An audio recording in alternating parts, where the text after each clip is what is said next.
ये तस्वीर है दिल्ली के खूनम खान होने की। ये तस्वीर है दुख भरी बरसी की। ये तस्वीर है देश की राजधानी दिल्ली को दंगों की आग में झलकाने की। आज 23 फरवरी है और आज से ठीक 2 साल पहले देश की राजधानी दिल्ली में सांप्रदायिक दंगे हुए। CA-NRC के जो प्रोटेस्ट चल रहे थे उसके बाद एकदम से अचानक देश की राजधानी दिल्ली को कुछ भगवाधारियों ने एक अलग ही पट्टा का रंग पहनाकर, और जिसमें खुद बीजेपी के नेता कपिल मिश्रा खुद सामने आए थे और दिल्ली एक भड़काने वाली बात उन्होंने की थी, जिसके बाद जो आप तस्वीर देख रहे हैं कि परवीन मलिक जो अपनी रोती हुई एक दास्तां सुना रही हैं।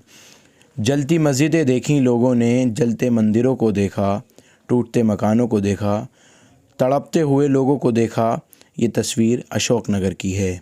परवीन मलिक एक लेडीज़ हैं जो रो रही हैं और विक्टिम हैं इस केस में बेहद ज़्यादा, और पूरी तरह से दिल को दहला लेने वाले वो 6 दिन, वो 6 रातें जो देश की राजधानी दिल्ली पर गुज़री, और किस तरह की गुज़री वो हर एक जानता है। फोड़ के जला आग लगा दी, कम से कम लूट पाट करके ले जाते, आग ना लगाते, मेरा घर छोड़ जाते।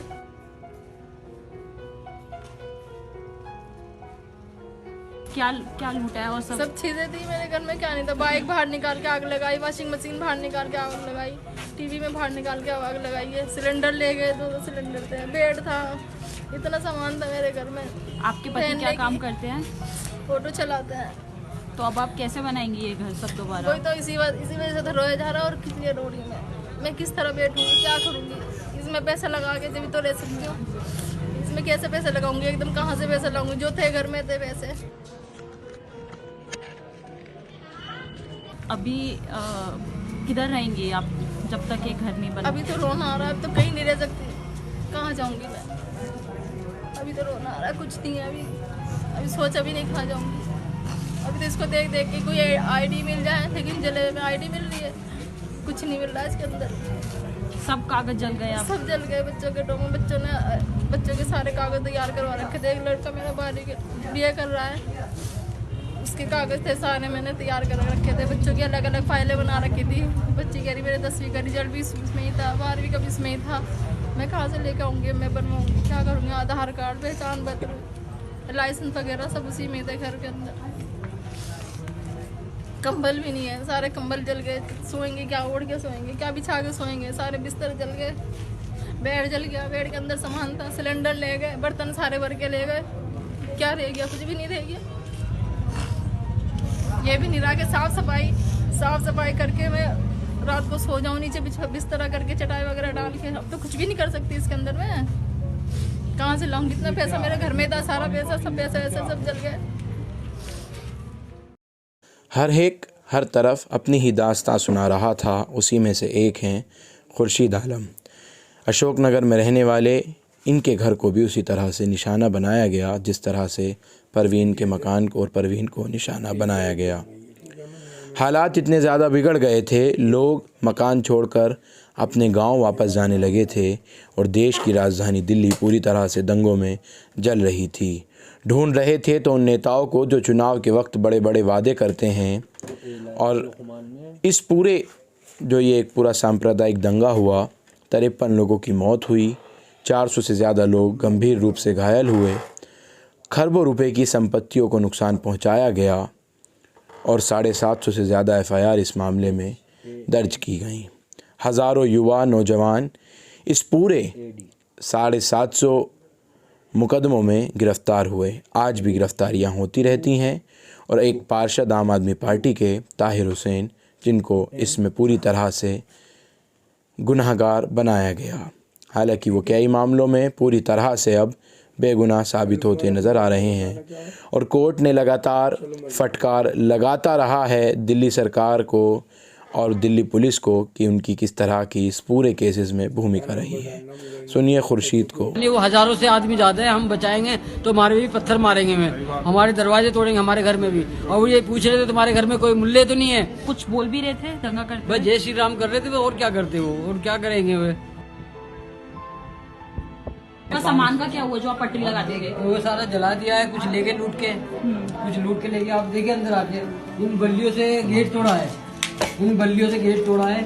आप ये देखिए इधर से गेट मैंने अंदर से ताला लगा के, जब रात को मैं गया हूँ दोपहर को, ये देखिए, ये इधर देखो अंदर से ताला लगाया था मैंने, वो ताला कैसे तोड़ा गया है और गोली कैसे खुली गई है। बल्लियों से ताला तोड़ के जो है जब अंदर घुसे हैं।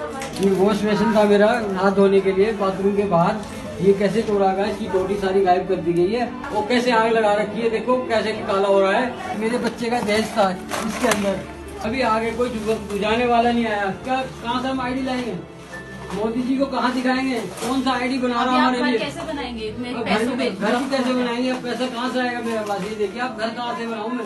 हमारी वोट की कीमत नहीं है कुछ, हमारी वोट की कीमत नहीं है। इतने बढ़िया तो वोट ही देनी बेकार है देश को।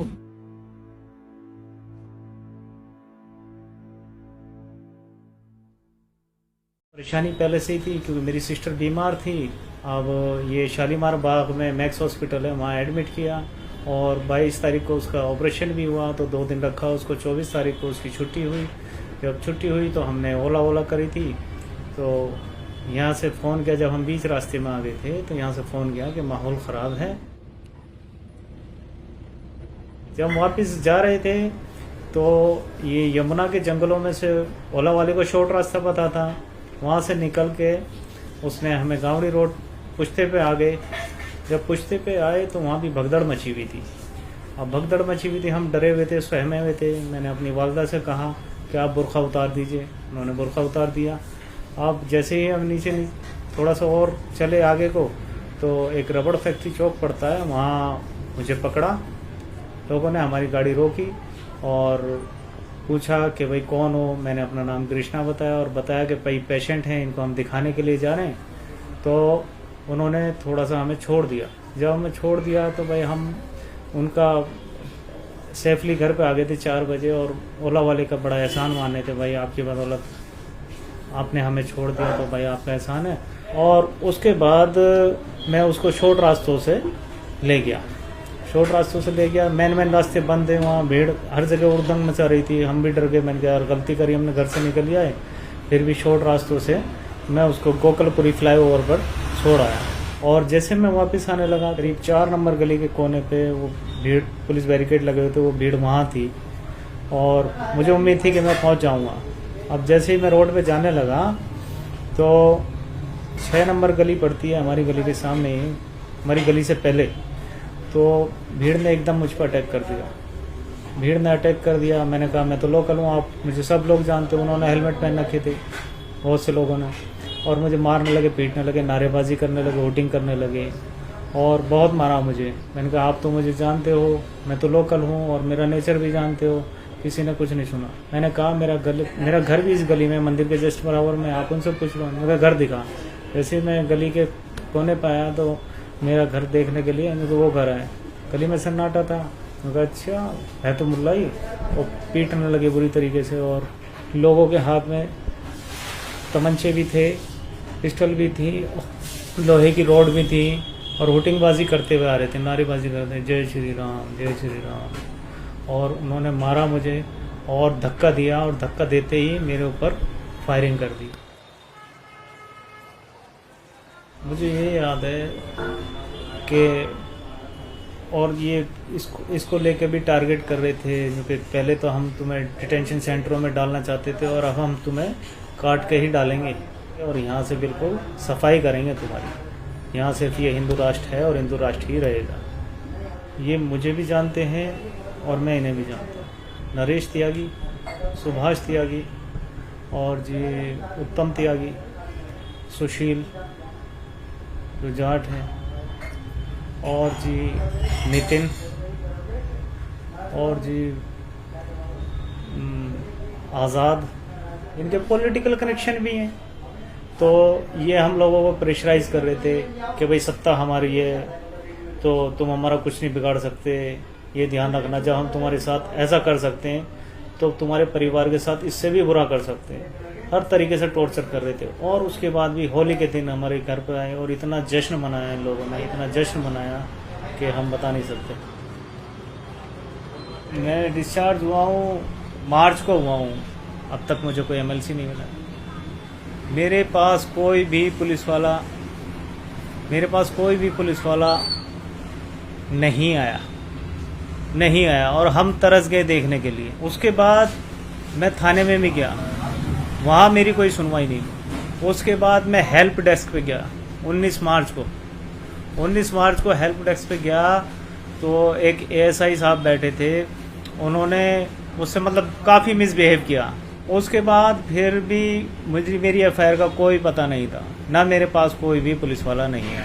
उसके बाद करीब अप्रैल में एक लेटर कोई फेंक का गया मेरे घर पर, तो मैंने उस लेटर को देखा खोल के, तो वो लेटर मैंने स्पीड पोस्ट किया था कभी थाने के लिए, तो उस पर लिखा था रीडर ने लेने से मना कर दिया। स्पीड पोस्ट जो हमारी कंप्लेंट थी, जो हमारे साथ हादसा हुआ था, वो पूरा घटनाक्रम था उसके अंदर। मुझे तो बड़ी हैरत हुई ये देख के, ये कैसे वापस हो सकता, मतलब इसका मतलब हमारी कोई सुनवाई होनी ही नहीं है। लेकिन पुलिस कह रही है कि हमने तो एक एफआईआर लॉन्च किया है, 64 नंबर एफआईआर।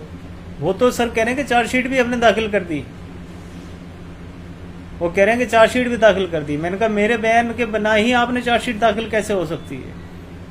मान लीजिए अगर ये मेरी एफआईआर बता रहे हैं तो मेरा भी तो बयान होना चाहिए। ये एफआईआर नंबर 64 ये जो है पुलिस ने अपनी तरफ से अपनी जान बचाने के लिए लिखी है और कोई नहीं है इसका रोल, क्योंकि ये बोल रहे हैं कि हम बयान लेने के लिए भी गए थे। जब मुझे होश ही 28 तारीख को आया है तो ये मुझसे बयान कैसे ले सकते थे? और उन्होंने कहा कि बयान देने से मना कर दिया और अपनी रिटर्न में कंप्लेंट नहीं दी। जब मैं रिटर्न में कंप्लेंट भेज रहा हूँ आप लेने से मना कर रहे हैं, एफआईआर उसकी डाकिए को भी वापस भेज रहे हैं, तो मैं झूठ थोड़ी बोल रहा हूँ भाई। मैंने इतनी कंप्लेंट भेज दी, उसके बाद भी मेरी एफआईआर दर्ज नहीं की गई। मैं अपनी कहानी सुना रहा हूँ, व्यथा बता रहा हूँ, वो इन पे केस कम करने की वजह से सिर्फ एक ही एफआईआर में उनको इन्वॉल्व करके दिखा रहे हैं, बाकी दूसरों से उनको बचा रहे हैं।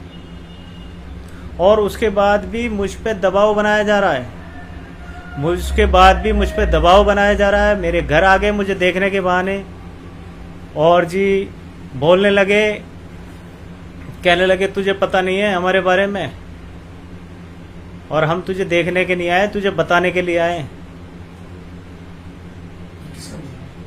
ये सब ये जो भी मैंने जिनके नाम लिए ये सारे थे, और जो कि अभी तो तू बच गया है और अगली बार बचेगा भी नहीं, क्योंकि यहीं भून के जाएंगे। हर तरीके से दबा रहे भाई। मान लीजिए हम विक्टिम हैं, एक तरफ दंगाई हमें गोलियां मार रहे हैं, दूसरी तरफ जहां हमारी गुहार सुनी जाएगी पुलिस प्रशासन द्वारा वहां हमारी कोई सुनवाई नहीं हो रही। और तीसरी जो सरकार सत्ता में बैठी है वो प्रेशराइज कर रही है कि इन लोगों के कोई कंप्लेंट आपको नहीं लेनी, ना सुननी। तो ये तीनों तरफ से साफ क्लियर है।